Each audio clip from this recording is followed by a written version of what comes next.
again. Just can't wait to get on the road again. Going to places that I've never been. I can't wait to get on the road again. Well, let me turn off the engine here.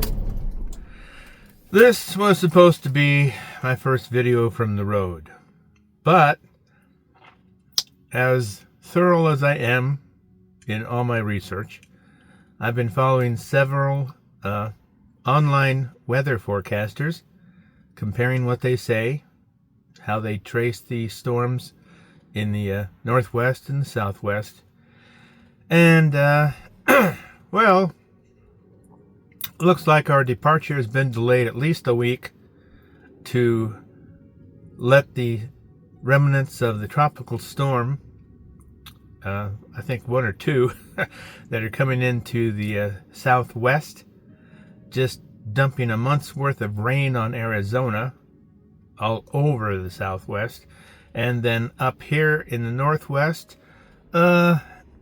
it's looking shitty too. They're forecasting a hard winter. And by that I mean like maybe a couple of feet of snow up here in the different parts. It's going to be far worse than it was last year up here. Last year is going to seem like spring compared to what's going to be going on this year. So I really want to get out of here. But all my 3 paths that I'd chosen to take, well, the storms coming out of Canada through the Rockies, and the ones coming up through the southwest from the different tropical storms, they've kind of converged and totally covered all my routes, north to south. And it looks like they're going to be pretty damn nasty, especially in Arizona for a week or so, predicting up to a month's worth of rain in a couple days. And they've already flooded Phoenix and that. And I've been down there when it's been nasty. I've been through dust storms and heavy rains, and I don't want to be down there at that time, because that red clay cakes onto your vehicle and dries like red cement. And you got to go find a power washer, a guy that washes off semis, to blast that shit off your vehicle. Otherwise, you're carrying around a hell of a lot of extra red cement weight. It's not worth putting up with. So, I'm kind of living out of my RV because I've packed everything in here, expecting to get the hell out of this place by now. So, I'm having to go back and forth between the house and the RV to get what I want. And I'm trying to eat as little as I can so I don't devour what I have stored here for a couple of days. And oh my... I tell you, next year is different. Next year I'm getting the hell out of here in September. I tell you, I'm going to bypass this crappy weather before it even comes close. So, yeah, guys, sorry for the delay, but as you can see, I'm really proud of my beard. That thing's growing out pretty good, you know. This time growing out, second time, it's coming in a lot better. It's not collecting dog hair like it did when I had my other 2 dogs on the road. So, yeah, I just might hang on to this thing. I think it adds character to my face, you know what I mean? I don't look like some wet behind the ear little kid without it. And that's just due to good genetics and I guess reasonably good living. Let's see here. Yeah, it's rainy and soggy here. The winds are picking up. The trees are turning a beautiful magenta and fiery autumn colors already. So I was hoping to enjoy that too. I don't know how much is that's going to be left after the storms go through the northwest up here and the southwest. But I'm hoping it's going to be nice. The girls are all like, "What's going on? What's going on?" Because they were all jigged up, ready to go. You know, they saw me going back and forth between the house and this RV, and they've been out here a couple times while I was kind of organizing it, and they're right at home. They're ready to jump in and go. So they're kind of following me around like lost sheep, wondering, what are we doing here? We ought to go. And so I'm trying to do as little as possible at home. because I don't want to do another load of laundry and a big pile of dishes, and I shut off the garbage pickup, so that's not happening. So I'm trying to really be minimalistic here so I can get the hell out of here and not leave a mess at the old house. But yeah, I'm hoping that this trip will be transformative, not only for myself but my girls and our friendship, our joint symbiotic relationship. So I'm going to be working really hard on that. Oh, and again, I want to say that I'm bringing lots of my stickers. They're not decals, they're vinyl stickers, I think. Feels like vinyl. And then our membership cards that I created myself out of my own creative imagination. And there's a backing to it.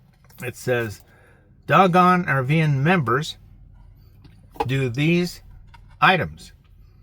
They leave a small carbon footprint, take photos and memories only, pick up after their pets, recycle trash when possible, appreciate the sounds of nature, enjoy a campfire, learn to ID plants and animals, are respectful of nearby campers, carry vet records for their pets, believes in Smokey the Bear, and can hear the mountains calling."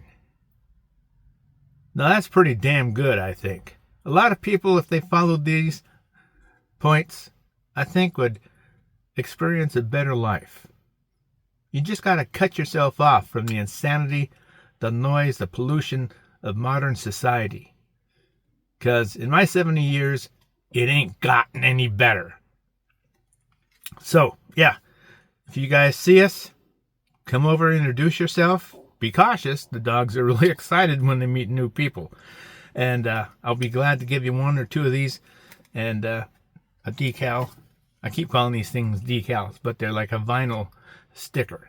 So, yeah, this is my way of getting the word out about my channel. I'm still trying to get it to grow. As of right now, well, I've been doing this since 2018, and we're scraping, finally scraping 1,000. Whoa, 1,000 subscribers. Of course, I wish I had that many viewers. I think I'd trade the subscribers for that many viewers. Because, well, it's nice. It's nice to say, hey, I have almost 1,000 subscribers, but I got 200 people that actually watch my videos, maybe. You know, and I got over 300 videos. So, that's me. I'm always in the gray area. I don't seem to relate to the really, I don't know, other people. I'm in the middle, you know. It's the people below me, the people above me, and I'm in that gray area where people up here don't really like me or are interested in me, and the people down below don't really care. That's the way I figure it out. It's been that way all my life. You know, I've always been an outsider in that way, and an observer of human nature. And I think because of that, I've seen and learned a lot more than most people that are either way down here or way up here, and have no point of view than up here and down here. You know, they can't see the middle for some reason. So, yeah. But yeah, I got everything. I'm ready to go. I want to get the hell out of here. You know, I'm going stir crazy myself. Cabin fever, you know. And, my God. I'm watching the forecast, keeping track of those daily.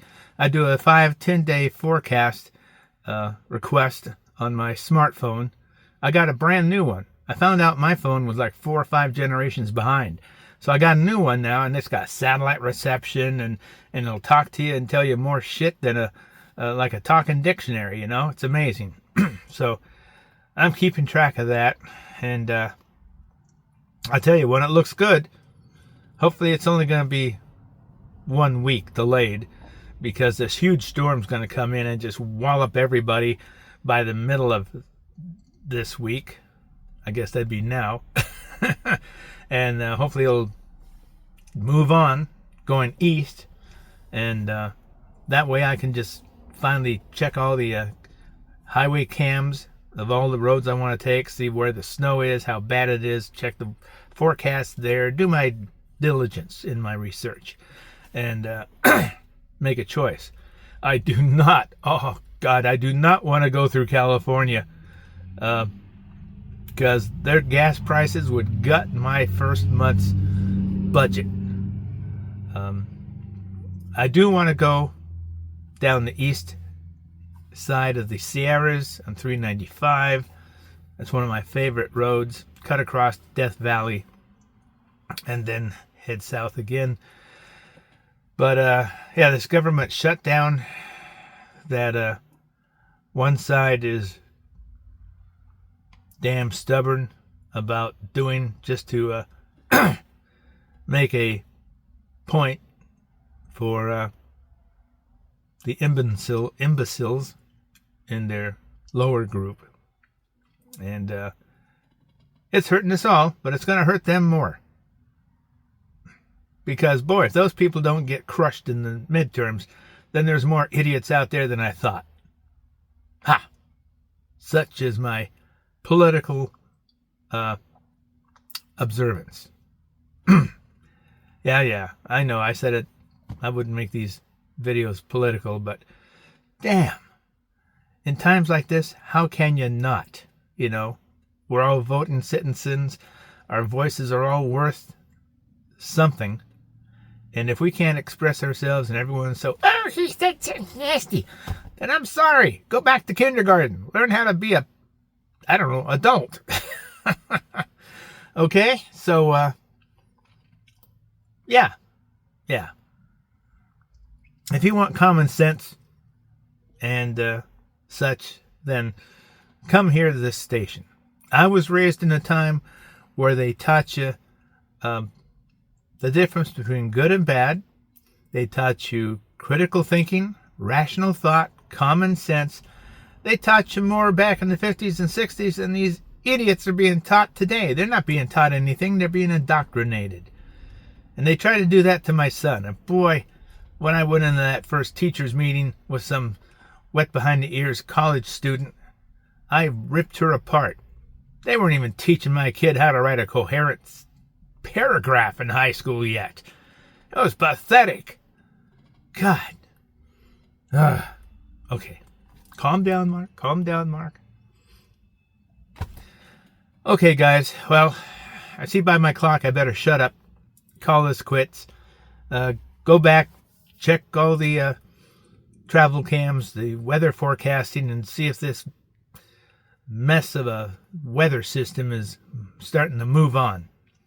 Hopefully, cross my fingers, the next video will be from somewhere on the highway. So thanks for tuning in. Thanks for understanding my frustration. I'm sure most of you that have a coherent thinking pattern understand what I'm talking about and probably feel the same way if you're my age. So, like always, the girls and I wish you happy trails and catch you later.